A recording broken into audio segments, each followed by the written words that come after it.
clase. Aquí no damos conferencias, ni siquiera debates y, por supuesto, charletas así, a lo mejor. Pero si no, venimos a estar juntos, aficionados a un autor, a una obra y a un empeño que es el nuestro, el de los que lo hacemos. Se trata de que disfrutemos un rato. Entonces, algunos de los que están aquí dando la cara, pues que para eso están y les pagamos, dirán lo que les parezca y lo que ellos piensan que han hecho. Y luego después, entre ellos haya alguna controversia, y si no la provocamos, o ustedes, que sería lo mejor, que ustedes mismos lo dijeran. Entonces, vamos por un poco de orden, o por partes, ¿no? Como diría el Destripador. Estamos aquí con el número 6 de nuestra colección de Graphic Classic. Algunos de ustedes han venido a los 5 anteriores, pero este, que nos ha costado un poco más tiempo que los otros, resulta que el resultado es tan formidable que no podemos más que alegrarnos de haber tardado un poco más, pero de haberlo hecho así de bien. Suponemos que a la gente le ha gustado, porque quien lo ve no hace más que echarle elogios, y lo malo es que no se ve en todos los sitios, porque no en todas las librerías está expuesto, y no en los centros comerciales tampoco, pero en algunos sí que ha estado y sigue estando. Entonces, el libro es el 6º de la colección y es el primero que nos atrevemos con eso que dice el target, ¿no? Con un objetivo más bajo de nuestras edades, que son protervas. Todos somos un geriátrico, y de pronto hemos encontrado un filón en gente más joven que también le gusta, como a nosotros, la literatura, que también le gusta la fantasía, que también le gusta la imaginación y que también le gusta el arte, porque somos fundamentalmente Graphic Classic. O sea, no podemos dejar de tocar los temas de la ilustración, de lo gráfico, de la visión plástica, porque eso es la mitad del contenido de nuestros libros. El libro es una reflexión sobre un tema, sobre un autor, sobre una corriente, pero sobre todo cómo se ha visto a través de los medios de comunicación gráficos, cómo lo han servido, cómo lo han metido en nuestras mentes, cómo han hecho que nos aficionáramos a esos personajes. En la mesa, como ven, hay gente de alguna edad y otros más jóvenes. La ilusión es que ya tenemos por lo menos a 2 jóvenes aquí recién incorporados, que es la señorita Esther y Pedro Angosto, y que son casi adolescentes, efectivamente. Hicimos el estreno para ver cómo funcionaba en una fiesta del Tentáculo. Hay una fiesta que es el Tentáculo, y que él nos buscó y nos mandó ir, y la verdad es que lo pasamos estupendamente. Disfrutamos como locos entre los pulpos y la sangre y la tinta del Tentáculo, y eso fue la primera presentación que hicimos de este libro, y hoy ya estamos aquí para repetirlo, para hablar de lo que nos gusta, de lo que nos parece y lo que queremos contar. Entonces, yo ya voy a acabar. Estaré aquí moderando un poco la agitación, y por este orden en principio hablaremos, puesto que Esther es la única mujer de la mesa, ella será la primera, después hablará Pedro. Dejamos a la personalidad de la barba blanca, que suple a la gente con veteranía y con conocimientos de personaje, y nos falta, bueno, el último que hablará será Carlos, que es el director del grupo y que es el inventor de todo esto, y de este libro casi todo es de suyo. Pero nos falta uno, como ustedes habrán visto y han visto por el anuncio en los media, estaba previsto y nos había dicho que sí hasta anoche Rafael Llopis. Llopis me dijo, cuando estaba convenciendo, dice: es que no me puedo negar, tal como lo dices tengo que ir. Digo, pues por eso yo estuve todo el tiempo machacándole de que viniera, de que era una gloria que estuviera aquí con nosotros, que le pudiéramos aplaudir y echarle de menos y reconocer que él nos introdujo a todos los que somos ahora lovecraftianos, fue él el culpable, y queríamos reconocérselo. Y entonces, antes que nada, ayer me llamó en la noche su esposa, María Luisa, para decir que le había dado una especie de achuchón, que tenía que estar con oxígeno y que no se veía capaz de venir ni siquiera estar aquí sentado con nosotros. Entonces yo le dije que ya no nos daba tiempo a hacerle una grabación, pero sí esto que vamos a hacer, que es aplaudirle y decir ¡viva Llopis! Y que haremos otra cosa con Llopis.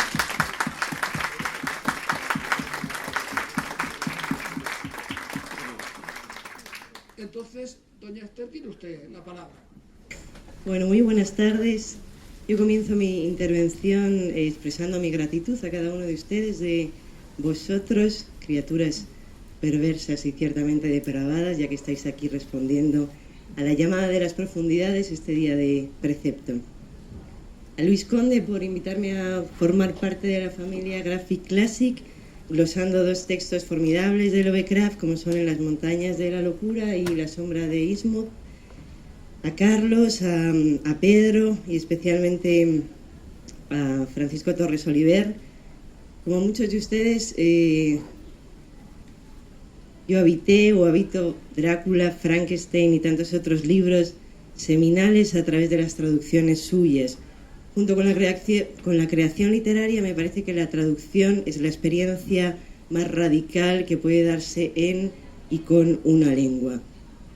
Bueno, un recuerdo también a Rafael Llopis, que tiene ese artefacto rarísimo del novísimo Algarife, o el libro de las postrimerías, que es una delicia. En fin, ustedes, vosotros, Torres Oliver, Carlos, Pedro, Luis y Lovecraft. Nunca lo macabro me fue tan placentero. En La sombra sobre Innsmouth, que es una historia publicada, la única novela que publicó en un tomo Lovecraft en 1936, es una historia que arranca de un modo pesado, acaso torpe, que carece de la tensión a la que nos acostumbra, pero que, contrarrestando todo esto, nos regala un final de intensidad desaforada. Lovecraft expande el alma del lector hasta una zona geográfica en la que lo inquietante es tan vasto que cabe cualquier fenómeno ante el que sentirse desamparado, al tiempo que es capaz de contraerla hasta un punto sin alivio posible. Lovecraft encuentra en Las montañas de la locura, al contrario, su estilo ya se ha llenado de matices, está al final de su vida, se ha refinado, y el texto adquiere una profundidad tan colosal como las estructuras arcanas que describe. Desde luego no es el mejor de los textos, el mejor camino o senda para introducirse en su mundo, quizás sea incluso contraproducente, pero sí de algún modo lo culmina, convirtiéndolo en lo más próximo a una sistematización de su cosmogonía, una de las más estimulantes de la historia de la literatura, creada a lo largo de casi 15 años, pero siempre ambigua, parcial e incompleta.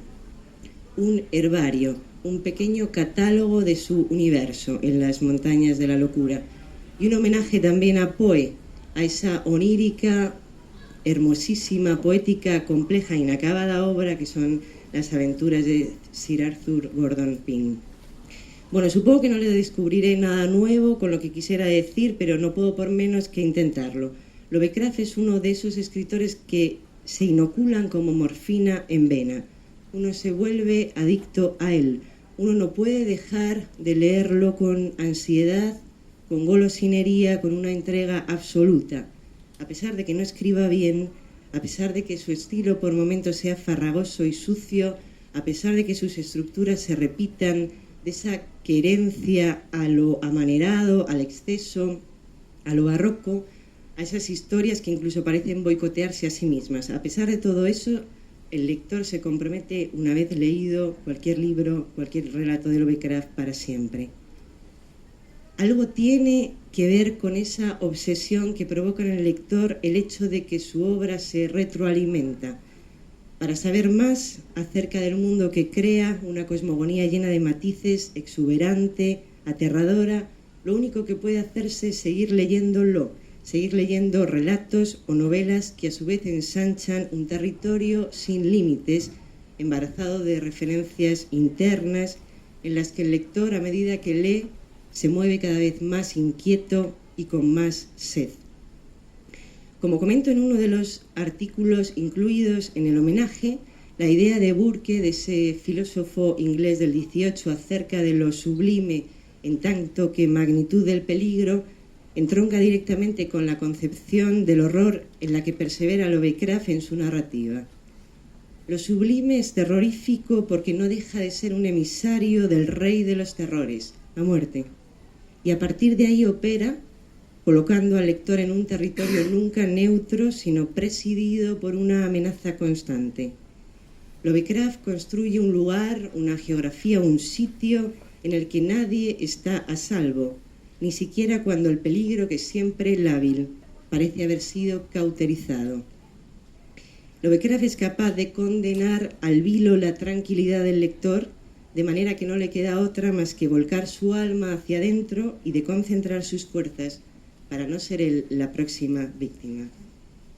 Son fascinantes dos ideas al menos que circundan en toda su obra. Una, que el hombre no solamente no es nada frente al poder cósmico, sino que es innecesario por completo. El mundo tiene su historia antes de que el hombre hiciera aparición o irrumpiera en él. Y dos, que el Olimpo que construye está lleno de dioses malvados que se dedican de manera intencionada a incomodar, hostigar y asediar al hombre, siguiendo la tradición gnóstica, al menos en una de sus ramas heréticas. Desde Sade, me parece que nadie como Lovecraft para vindicar la idea, por otro lado terrorífica, de que existe un dios o un corpus de deidades maléfico y poderoso.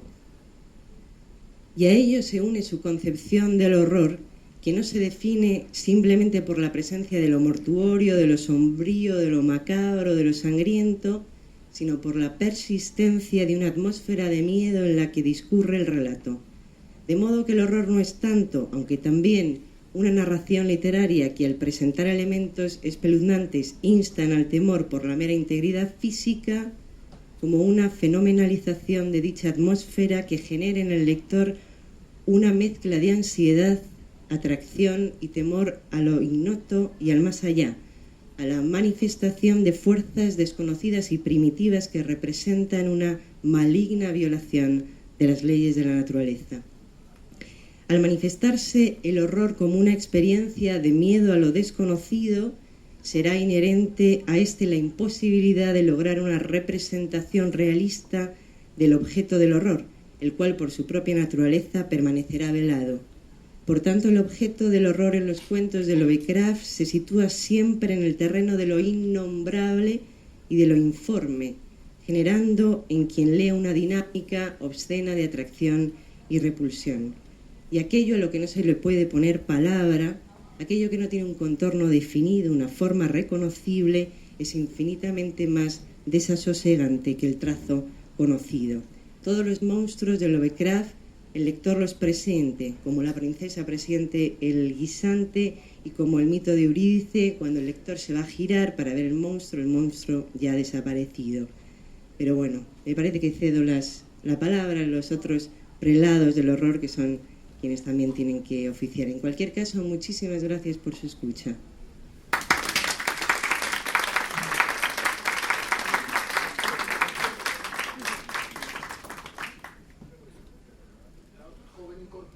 Pedro Angosto, que está aquí a mi derecha. Bueno, después del ensayo que ha hecho la compañera, lo mío va a sonar como anécdotas, ¿no? Pero sí quería aprovechar pues la ocasión que me brindan los compañeros. Lo he hecho mucho ya en privado, pero de agradecerles en público el que me permitan colaborar con ellos, porque yo antes de ser colaborador de Graphic Classic era su fan número 1.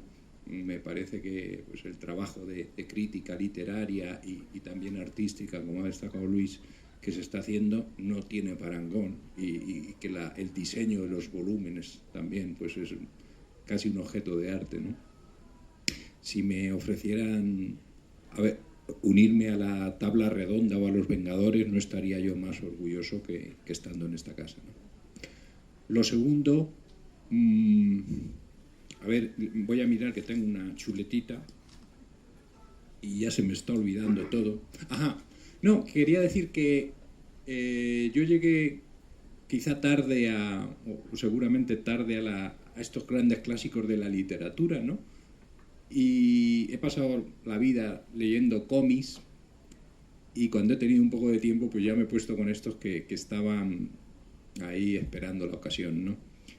Y no me arrepiento de no haberlos leído antes, sea Verne, Lovecraft, Wells, los otros autores a los que han dedicado números, porque no los hubiese comprendido realmente como lo hago ahora, no los hubiese entendido en toda su profundidad, ¿no?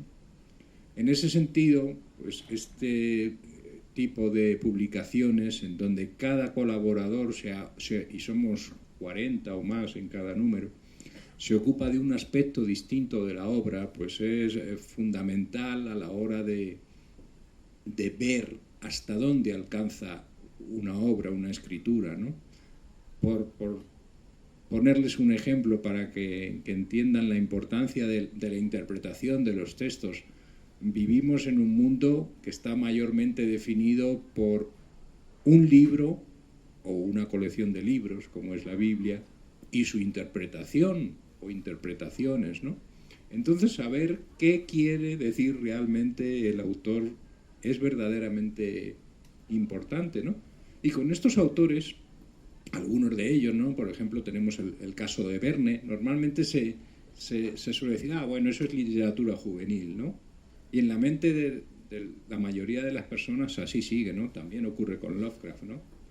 Y hacen muchísima falta, pues, obras como estas que vengan a reivindicar, no ya que no son literatura juvenil, ¿no? Sino que la mayoría de los adultos todavía no hemos desentrañado todos los misterios que encierran los escritos, ¿no?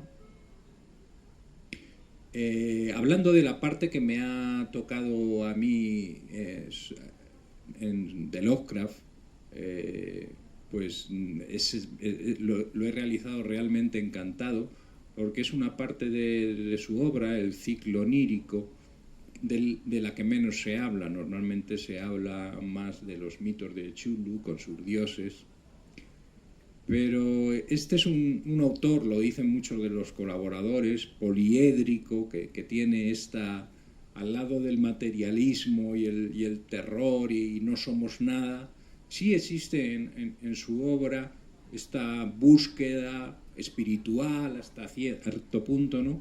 Dentro de que él mismo se manifestó como materialista y ateo y científico al 100%, y ciertamente lo era en muchas cosas, pero existe, ¿no? Digamos, todo ese mundo que él no acaba de aceptar, o lo acaba expresando a través de toda una serie de obras y que contienen toda esta tradición hermética que él aprendió primero a través de su abuelo, que era maestro masón de la logia de Providence. En fin, luego podemos volver si tienen ustedes preguntas, no quiero insistir sobre esto, ¿no? Lo que tienen que hacer es comprarlo y leérselo. Y una cosa que sí quería pedirles, ya que están aquí tan amablemente este domingo, que si les gusta el trabajo que hacemos, que no se queden allí en leerlo y ponerlo en la estantería, sino que hagan el favor de difundirlo, ¿no? Porque este es un trabajo realmente único, y como tantas y tantas y tantas empresas culturales, pues llega un momento en que a lo mejor no resulta rentable o termina desapareciendo, y entonces ya todos son lloros. ¡Ah, qué buena era la revista de Luis Conde! ¿Os acordáis?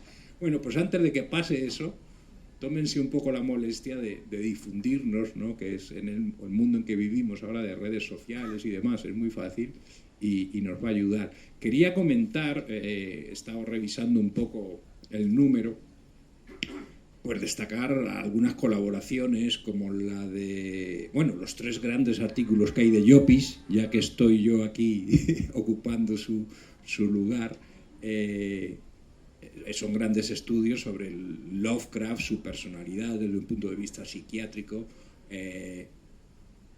los mitos de Cthulhu en toda la amplitud de todos los autores que también colaboraron a enriquecer esa mitología, y otro tercero sobre los intentos de sistematización de los mitos, ¿no?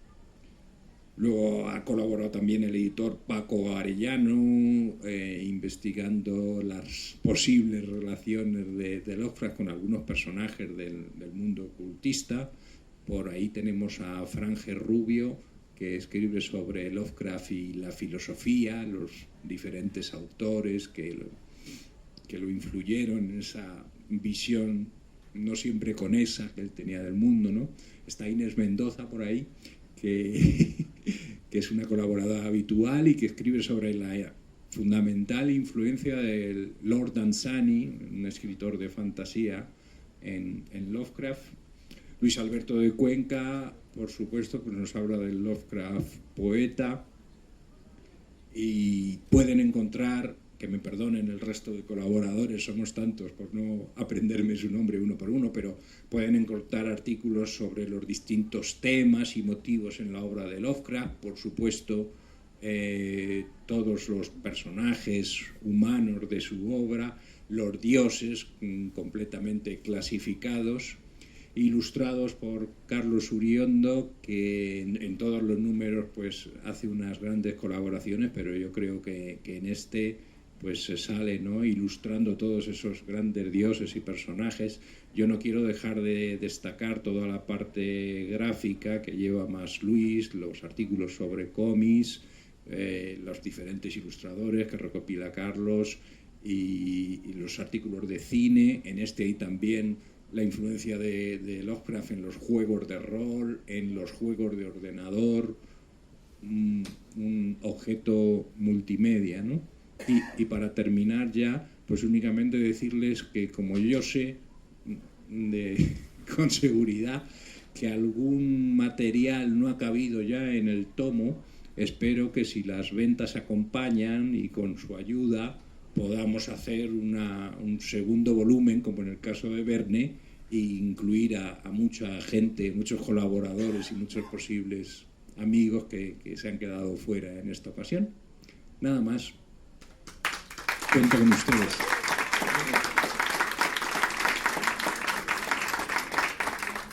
Don Francisco, tiene usted la palabra. Dejamos a Carlos para que cierre el prolegómeno. Seguro. Yo soy el más viejo, o sea que podía ser yo el último que da el tiempo. Bueno, lo primero que quiero decir es que he hecho bastante de menos a Rafael Llopis. Y hay un artículo que viene en la revista hablando precisamente de lo que estábamos hablando, de Tomás Marco. Para mí ha sido una sorpresa gratísima encontrarme una colaboración de Tomás Marco porque expresa la versión sonora de Lovecraft. Es una cosa... Nosotros, verás tú, teníamos conocimiento del Necronomicon de Tomás Marco. En los años 70, Radio Nacional de España publicaba un boletín informativo de las piezas que se iban a emitir al mes siguiente. ¿Y cuál no fue nuestra sorpresa? En los años 70 sería, ¿cuál fue nuestra sorpresa? Que al encontrar allí descubrimos que iban a emitir el Necronomicon. Sería el año 71 o 72. Probablemente era una retransmisión del Festival de Granada, que es donde se estrenó. Y como es natural, la grabamos completamente emocionados. Y bueno, la estuvimos oyendo montones de veces.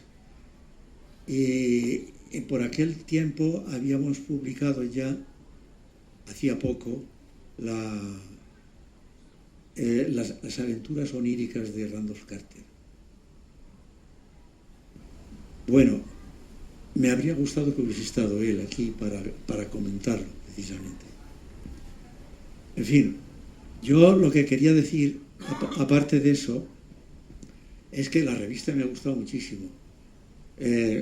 Las ilustraciones, bueno, es un lujo, son auténticas obras de arte y se han acumulado ahí más de 300, creo yo.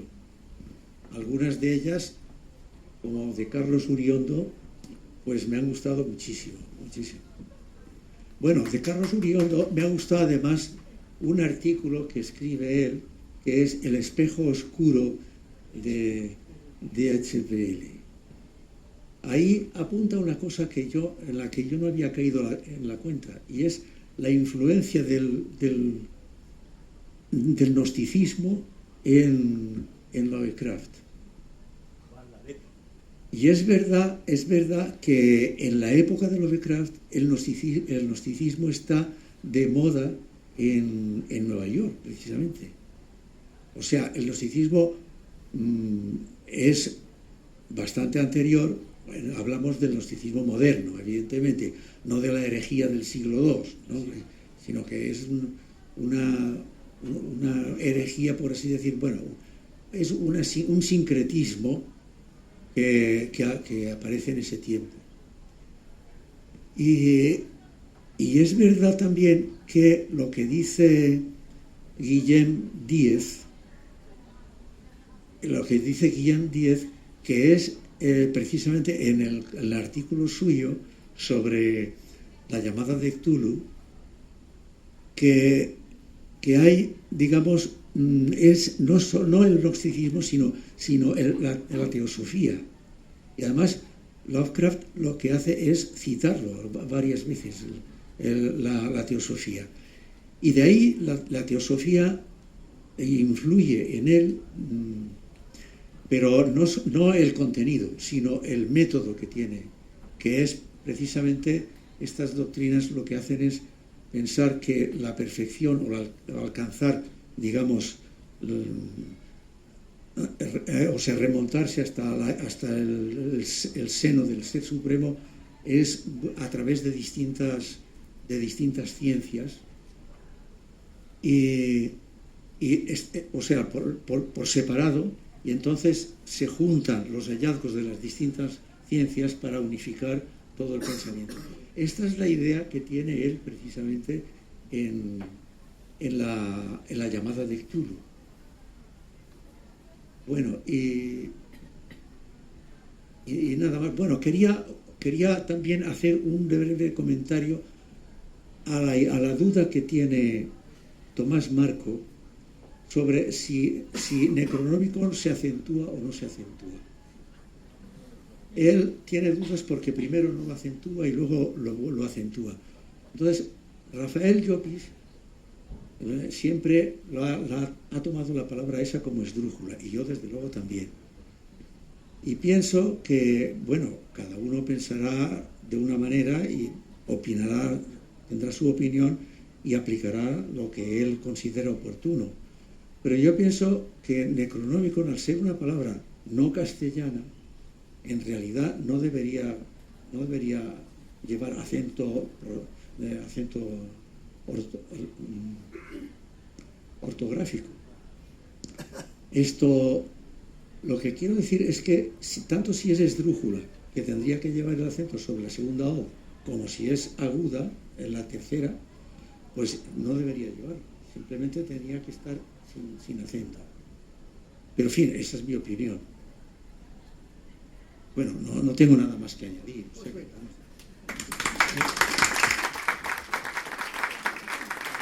Yo pensaba haber traído a un extraterrestre para que nos dijera cómo se pronuncia chultú, cultú y todas estas cosas, y lo que hizo esto ahora viene a la necesidad de que alguien, ya no estando Rafael, que es el que debería contárnoslo, cómo deberíamos pronunciar y nombrar esas palabras que son del espacio, claro.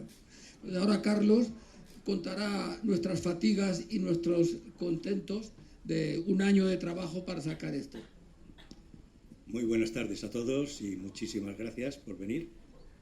Quería hacer un pequeño resumen antes de empezar con atacar el tema de Lovecraft, de lo que es Graphic Classic y lo que pretende Graphic Classic. Graphic Classic surge de una incomodidad con la edición española actual. Es decir, un día estábamos comiendo varios amigos, 4 amigos, estaba Luis, estaba Guillén, estaba Vital García Tardón también, y estaba yo, y hablamos de que la edición española, en líneas generales, porque también se hacen cosas extraordinarias, se tomaba cada vez menos trabajo en preparar las cosas y en hacerlas bien. Era una opinión, dicha en una comida de amigos y tal, y surgió la idea, bueno, ¿y por qué en España son muy aficionados a criticar a los demás, pero normalmente no se hace nada? Es un país donde la gente se queja mucho y protesta poco. Y entonces llegamos a la conclusión de que podíamos intentarlo. ¿Por qué no intentarlo?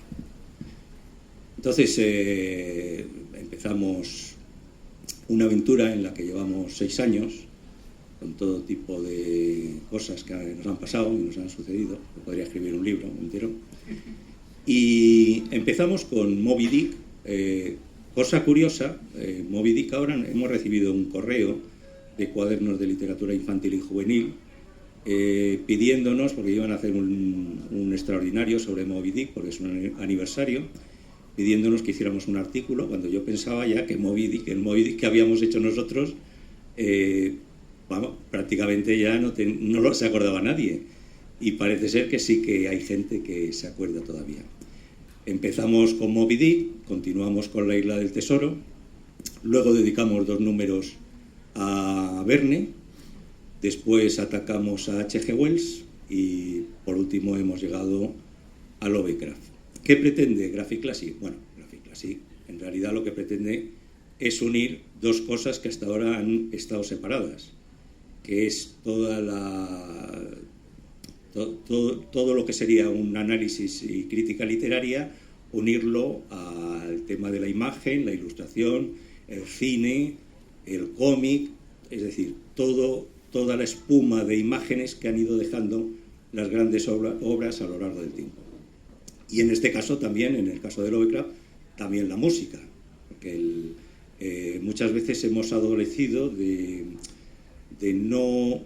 determinadas cosas que nos gustaban, o por permisos o por lo que fuera, no poderlas incluir, como por ejemplo pues el tema del arte galerista y cosas de este tipo. En el caso de Lovecraft, yo creo que sí que hemos dado una visión bastante amplia y sobre todo heterodoxa. O sea, cuando atacamos el tema de Lovecraft, que es un tema difícil, porque es muy fácil caer en el gore, es muy fácil caer en la negatividad, incluso en, pues yo qué sé, cosas incluso más desagradables que eso, pero nosotros quisimos atacar a Lovecraft desde un punto de vista un tanto apolíneo. O sea, que incluso por eso hemos querido tener también el control de las imágenes en este número. Hemos querido dar una imagen general que era la que a nosotros nos apetecía. Sabemos que hay otras. El mercado está lleno. Si uno pone Lovecraft, va a ver en imágenes de Google, va a ver todo lo que se pueda imaginar y algunas cosillas más. Hasta tal punto de que yo, por ejemplo, cuando estaba seleccionando el tema de autores, ilustradores, siempre en cada uno de los números, siempre hacemos una especie de selección de los que consideramos nosotros los grandes ilustradores de la obra o del autor o de lo que sea. Y había veces que no podía continuar, porque es que aquello era terrorífico. Pero bueno, yendo al tema de Lovecraft. ¿Por qué Lovecraft? ¿Qué tiene Lovecraft para que después de Melville, de Stevenson, de Verne y de H.G. Wells escojamos nosotros a Lovecraft? Lovecraft, en contra de lo que pueda parecer a simple vista, es un autor cada vez más contemporáneo. Es decir, está encajando como un guante en el imaginario actual que tiene el ser humano, y ya no es en Estados Unidos o en Europa, es prácticamente mundial. Es decir, el imaginario del ser humano en la actualidad se está haciendo cada vez más oscuro. Y nosotros pensamos que eso necesitaba un análisis y necesitaba una clarificación. No es simplemente decir, pues qué negativo es Lovecraft, qué no sé qué. No, hay que explicar las cosas, por qué han sucedido y por qué no han sucedido. Y en ese sentido sí que es verdad que Lovecraft, después de muerto, como el Cid, ha ganado batallas y batallas y batallas en contra de toda la crítica literaria que nos podamos imaginar. La crítica literaria le ha tirado a degüello siempre. Ahora calla, pero calla ante el fervor de su público. Pero vamos, la crítica literaria ha sido terrorífica. Y en ese sentido nosotros decidimos dar una visión lo más amplia posible de lo que, digamos, creemos nosotros que es Lovecraft. Es verdad que nos hemos centrado básicamente en lo que podríamos llamar los mitos de Cthulhu. Bueno, de Cthulhu o de Cthulhu o de como se diga.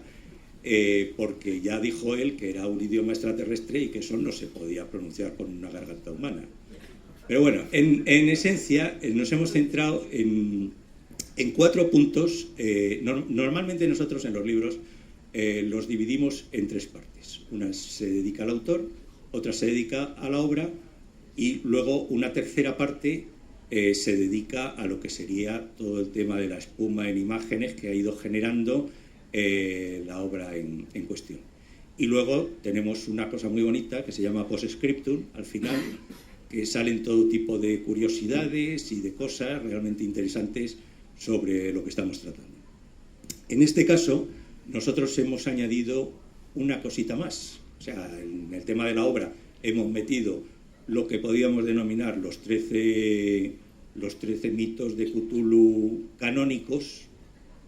Y digo canónicos porque hay gente que dice que son más y otros que dicen que son menos. Pero bueno, que en esencia existe un cierto consenso en que esos 13, enmarcados por 2 artículos de Rafael Llopis, eso va a misa. Y luego hemos dedicado una tercera sección, antes del tema de las imágenes y del tema del cine y todo esto, hemos dedicado una sección a lo que sería el universo lovecraftiano, que hay que explicarlo. El universo lovecraftiano es muy complejo, muchísimo más complejo de lo que se imagina la gente en un principio. Hay gente, bueno, ya lo ha dicho claramente la cuestión de que que Lovecraft no es una fiesta, eso lo sabe ya todo. O sea que Sartre y Kafka y Poe y todos estos eran la alegría personificada al lado de Lovecraft también. Y es porque Lovecraft, digamos, se centra en 3 puntos que es lo que le hacen ser contemporáneo en la actualidad. El primer punto es no somos nada ni nadie, y los bajitos menos. O sea, esto está clarísimo. En Lovecraft, él considera que para qué vamos a estar aquí si puede venir un cometa y regarnos con veneno y matarnos a todos. Este es el punto, digamos, de partida. Después hay otro tema que es muy interesante en Lovecraft, que es el tema de la identidad. El tema de la identidad, que tampoco ha sido muy tratado en la cuestión de Lovecraft, es que somos lo que menos nos gusta ser y venimos de donde menos nos gustaría venir. Y esto se ve en cantidad de relatos de Lovecraft, donde un señor y tal se cree que es una cosa y acaba descubriendo que en el fondo del mar que es otra.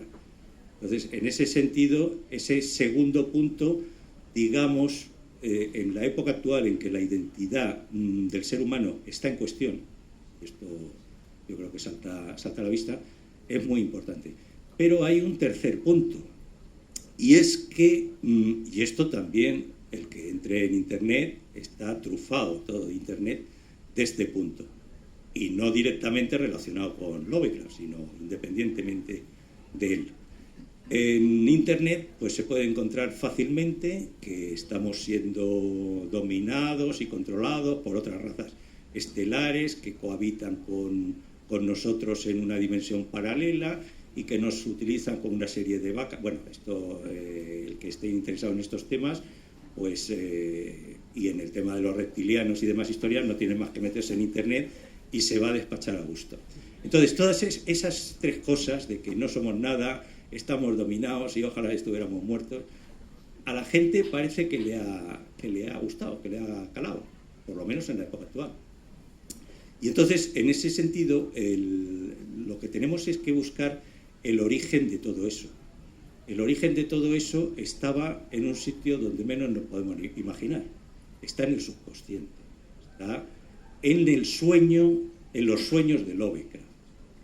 La pregunta que se hace, pues el máximo experto, por ejemplo, de Lovecraft, que es T.S. Hodgson, lo último que le faltó fue revisar la basura que dejaban a la puerta de su casa, en el libro que ha escrito. Bueno, pues todo este tipo de información llega a un momento que se encuentra con una puerta cerrada.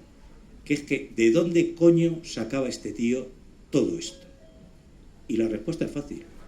Se iba a la cama y soñaba. Lo que pasa es que sus sueños, en su época de Lord Dunsany, eran un poquito menos agrios, y con el paso del tiempo, porque hay que tener en cuenta que Lovecraft era un fracasado profesional, y con el paso del tiempo se fueron agriando cada vez más y más y más. Entonces, todo eso, al final, formó un corpus literario y una fascinación, porque también la parte oscura, la parte de sombra, tiene una fascinación en el ser humano, eso es incuestionable. Existe un escritor francés que ha escrito, bueno, muy famoso, Houellebecq, que ha escrito un libro sobre Lovecraft, en el cual dice: yo no me pensé que la literatura pudiera hacer esto. Claro, quiere decir que está atacando de alguna manera a una parte interna, no me quiero enrollar mucho porque está atacando a alguna parte interna del ser humano, porque cuando él describe las cosas, en el fondo, a quien le deja de escribir las cosas es al que lo está leyendo. Es decir, el truco de Lovecraft es no mostrar las cosas con claridad, sino de alguna manera sugerir: vete tú a buscar el ghoul este, o vete a buscar el monstruo este, ¿y dónde lo buscas? Búscalo dentro de ti. Ese es el truquillo de Lovecraft. Entonces, bueno, yendo resumiendo, realmente la paradoja y la esencia de Lovecraft es que lo creemos, tiene una patena de verosimilitud. La gente llega a creerse. Lo sabemos falso, pero nos lo creemos. Eso hay muy pocos escritores que puedan hacerlo. Pero Lovecraft sí lo podía hacer. Haría repeticiones a la hora de escribir, lo que fuera. Unos dicen que escribe muy mal, otros que no sé qué, que se utilizan siempre los mismos adjetivos, lo que sea. Pero eso que hace Lovecraft, no hay ningún escritor contemporáneo que sea capaz de hacerlo. Y por eso ha tenido éxito. Y por eso mucha juventud hoy día lo conoce, no por sus libros, sino por los juegos de rol, por los juegos de ordenador. Es decir, han llegado a Lovecraft a través de objetos subalternos, dedicados a Lovecraft e inspirados en Lovecraft. Bueno, resumiendo ya, esto nos ha llevado 276 páginas, poder explicar todo esto. Hemos querido dar una cierta tonalidad homogénea al libro y por eso nos hemos tenido que emplear bastante a fondo en el tema de las ilustraciones, pero así como, por ejemplo, en algunos autores, como por ejemplo Verne, viene bien el meter varios ilustradores que den distintos enfoques, yo creo que en Lovecraft había que dar una cierta unidad de estilo. Y también creo que de alguna manera lo hemos conseguido. Bueno, eso nos ha llevado un año de trabajo, 276 páginas, agradecimientos infinitos a las 31 personas que han colaborado en el libro, porque tengo que decir que todos a los que nos hemos dirigido, y creemos que es la gente más importante que hay en España y no en España, en relación a Lovecraft, nos han dicho que sí y han colaborado muy a gusto con nosotros, y lo único que tengo son palabras de agradecimiento, porque este es un libro de carácter coral y sin ellos desde luego no se hubiera podido hacer ni de broma. Pues nada, solo decir que el siguiente Graphic Classic que vamos a hacer, vamos a ir a la parte luminosa con las 1001 noche y espero que sea francamente bonito. Muchas gracias.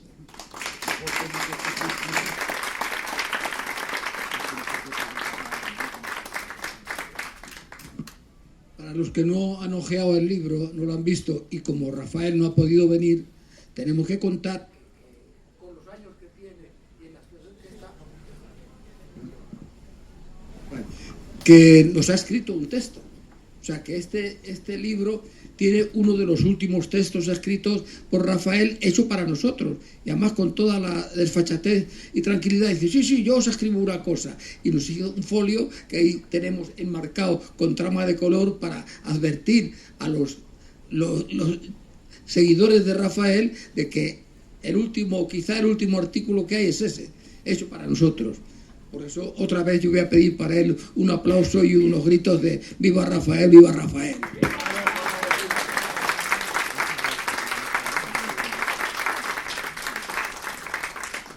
Paco, que es cuñado, sabe de esas cosas, porque ellos han hecho trabajos durante muchos años juntos, y a mí me había traído 4 folios, no para leerlos, sino para que viéramos la capacidad de imaginación que tiene Francisco de cualquier cosa, no solamente por sus traducciones, sino por sus inquietudes. Ya nos iba a contar algo sobre la magia negra y no sé qué, cosas de esas. Si ahora la gente lo quiere, luego se lo preguntamos.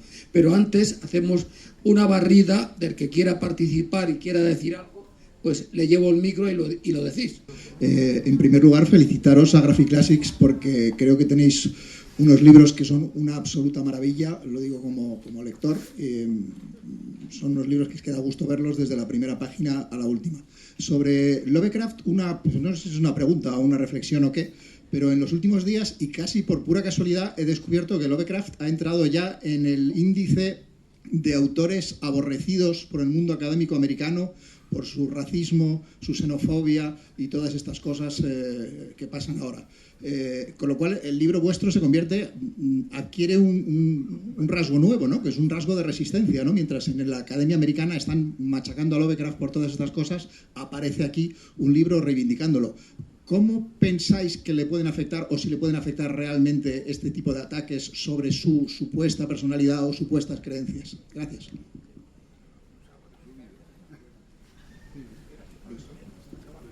No, bueno, estamos en lo de siempre, ¿no? Actualmente existe esta caza de brujas continuo hacia todo, ¿no? Los ofendiditos y demás. Es un autor que hay que juzgarlo dentro de su tiempo, lo primero, de sus condiciones sociales. Pues nació en una clase media alta y tenía esta obsesión por los antiguos británicos, por el siglo XVIII, ¿no? Era un personaje aristocrático, ¿no? En ese sentido. Y en cuanto, quiero decir, no se puede negar que era racista o que era xenófobo, está sobre todo plasmado de forma artística en sus escritos, no tanto de forma teórica.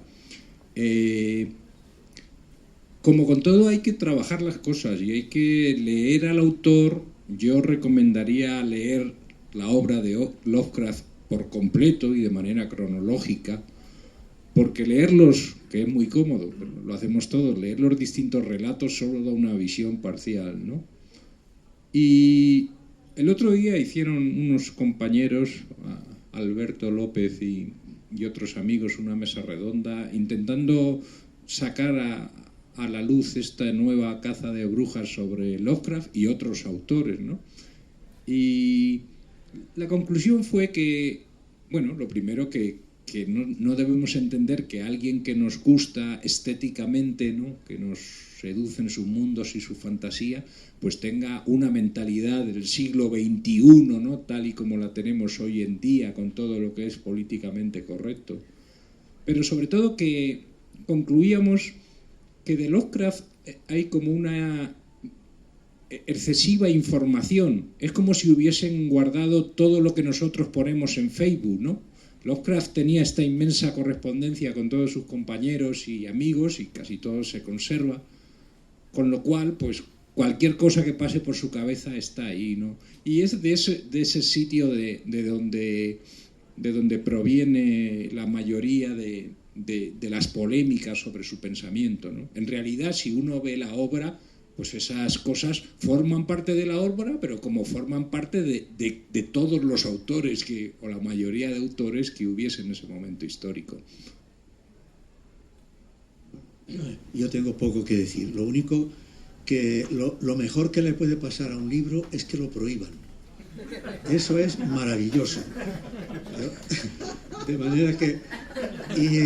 Y por otro lado, pues en Estados Unidos tiene un reconocimiento innegable.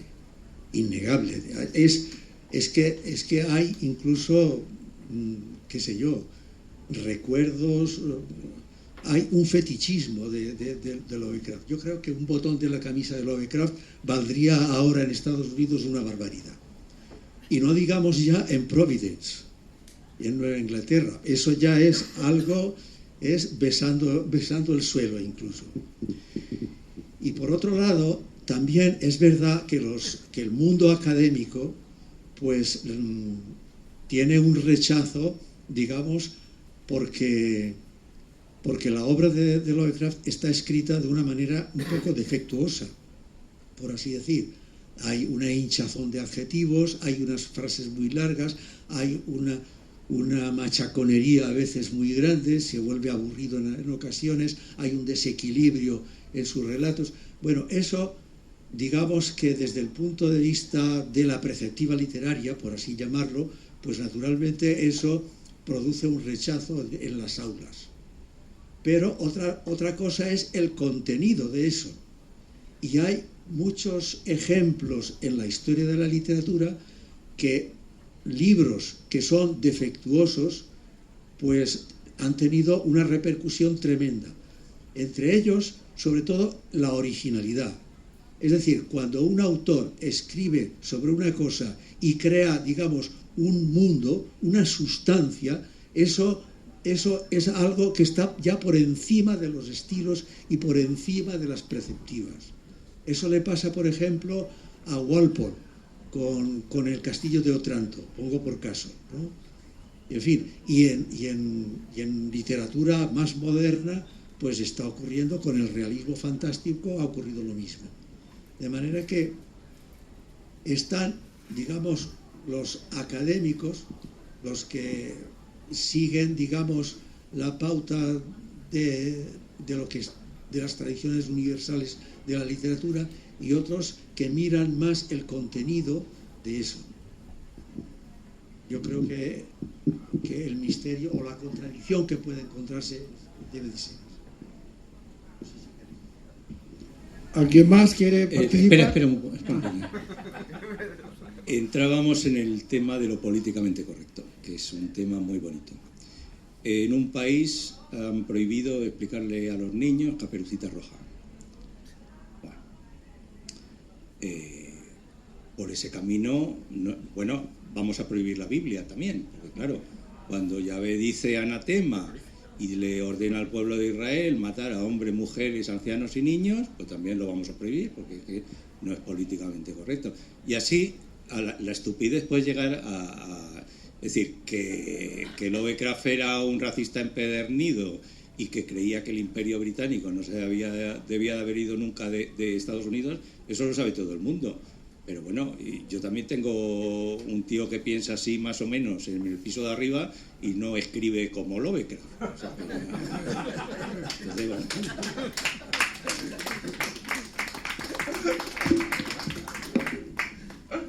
A ver, en el terreno práctico yo no he leído nada de Lovecraft, pero quisiera leer algo, ya casi me habéis convencido. ¿Qué editorial recomendáis? ¿La de Valdemar en sus obras completas o la de Alianza? Porque sé que las dos se traduce bastante bien. Yo soy un partidario de Valdemar, pero ¿qué recomendáis si lo habéis leído? ¿En qué editorial? Cuando me refiero a eso es por la traducción. Depende. Claro. Por ejemplo, si tú te vas a sentar en un sillón, sí, y tienes un atril, te compras el tomo de Valdemar. Eso es. Ahora, si tú vas a leer, por ejemplo, El horror de Dunwich, metido en la cama y con los brazos en alto, pues un libro como de Alianza Editorial, pues va bien.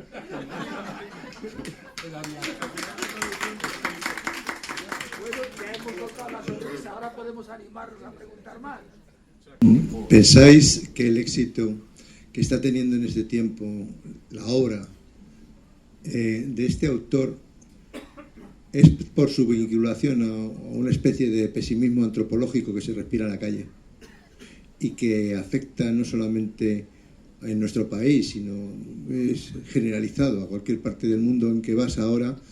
Ahí te encuentras esta situación de un problema de falta de creencia en algo, de rechazo a lo existente y de duda sobre uno mismo, ¿no? Entonces, si pensáis que va por ahí la cosa o tiene otro camino.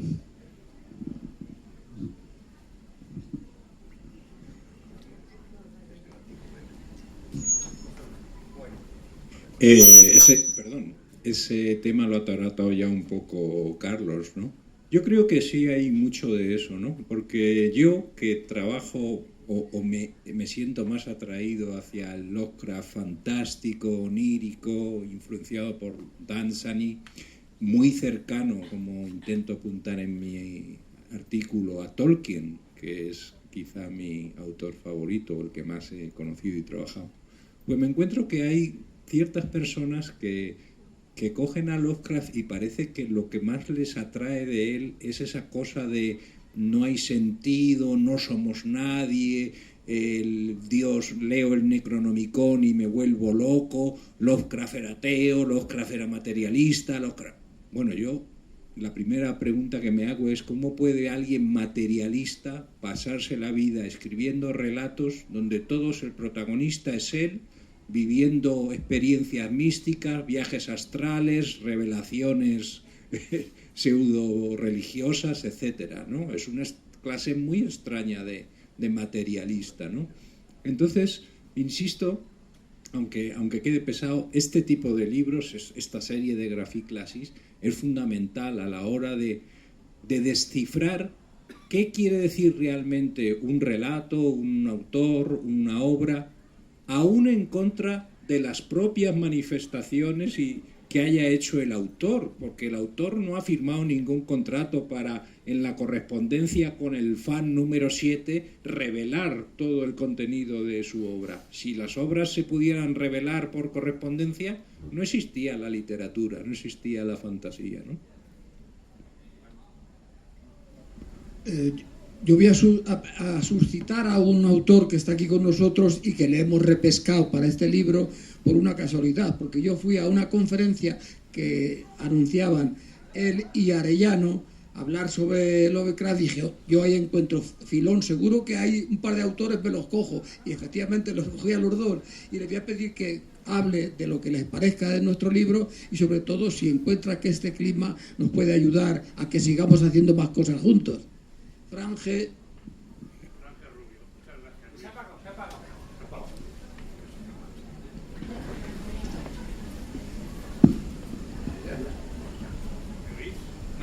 No, hombre. Ahora. Gracias. Hola, José Molina, ¿cómo estás?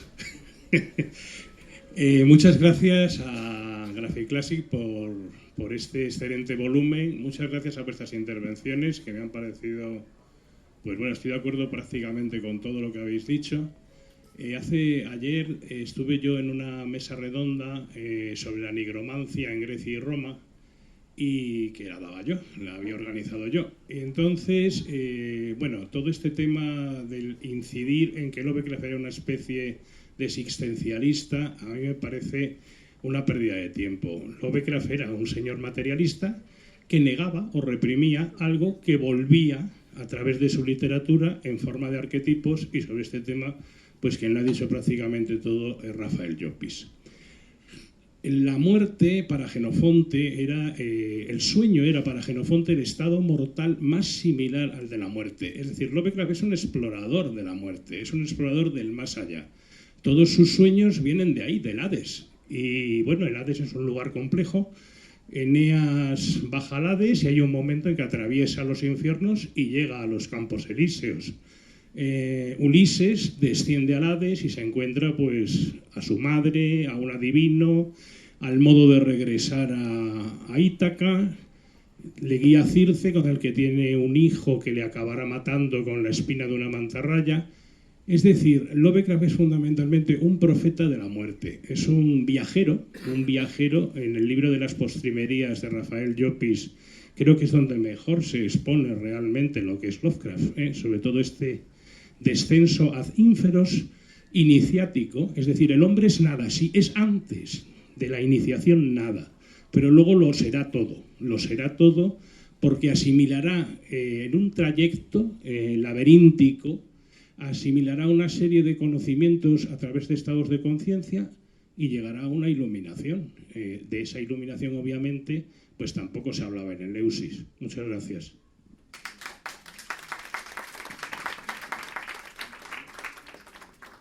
Si me permiten, a la colación de la magnífica intervención de Frank, que parece que ya resume todo lo que queríamos apuntar, pero destacar que si a ustedes les interesa también la mitología griega, intento en el artículo, ¿no?, destacar esa gran influencia que tuvo en el Lovecraft original y que se mantiene y articula a lo largo de su obra, ¿no? En ese sentido, la búsqueda de Ulises, que también algunos interpretamos de manera espiritual, los monstruos de la mitología, los faunos, todo eso es lo que va a ser el humus que dé luego lugar a su obra, ¿no?